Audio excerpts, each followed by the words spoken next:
అనూష అనే అమ్మాయి చిన్న గ్రామంలో టీచర్గా పనిచేసేది.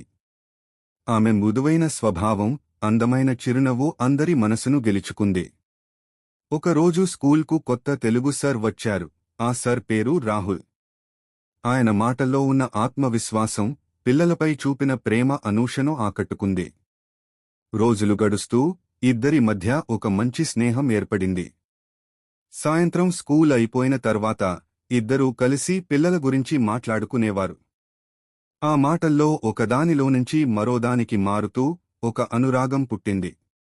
ఒకరోజు రాహుల్ ధైర్యం చేసి ఒక లేఖ రాశాడు. అనూష, నిన్ను చూసినప్పుడల్లా నాకు ప్రపంచం కాస్తా మధురంగా అనిపిస్తుంది. నీతో మాట్లాడిన ప్రతి క్షణం ఒక సంతోషం. నువ్వు నా జీవితంలో భాగమవ్వాలని కోరుకుంటున్నాను.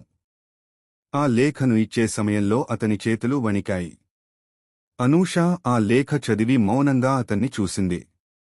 కాని ఏమీ మాట్లాడలేదు.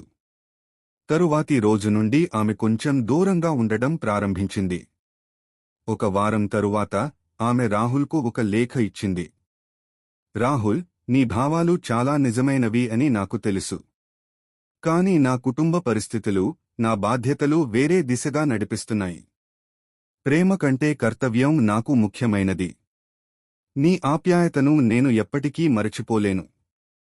ఆ లేఖ చదివిన రాహుల్ కళ్లలో నీరు మెరిసింది. కాని అతను నవ్వుతూ చెప్పాడు, అనూష, నీ నిజాయితీకి నేను గర్వపడుతున్నాను. మన ప్రేమ శాశ్వతంగా నిలవకపోయినా నీ స్నేహం మాత్రం నా జీవితానికి దారి చూపింది. సంవత్సరాలు గడిచిపోయాయి. రాహుల్ పెద్ద లెక్చరర్ అయ్యాడు. ఒకరోజు ఒక పాఠశాలలో అవార్డు కార్యక్రమానికి వెళ్లాడు. అక్కడ పిల్లలతో ఉన్న టీచర్ అదే అనూష. ఆమె కళ్లల్లో ఆనందం, మనసులో గౌరవం. ఇద్దరూ మళ్లీ కలుసుకున్నారు. మాటల్లో ప్రేమ లేదు, కాని హృదయంలో ఒక ప్రశాంతత ఉంది.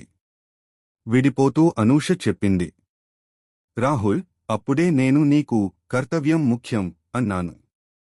కాని ఈరోజు నిన్ను చూసి ప్రేమ కూడా బాధ్యతతో కూడినదని తెలుసుకున్నాను.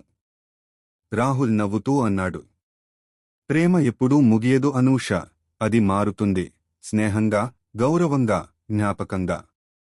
మోరల్, నీతి. ప్రేమ అనేది కలిసిపోవడమే కాదు, ఒకరినొకరు అర్థం చేసుకోవడం, గౌరవించడం కూడా ప్రేమే.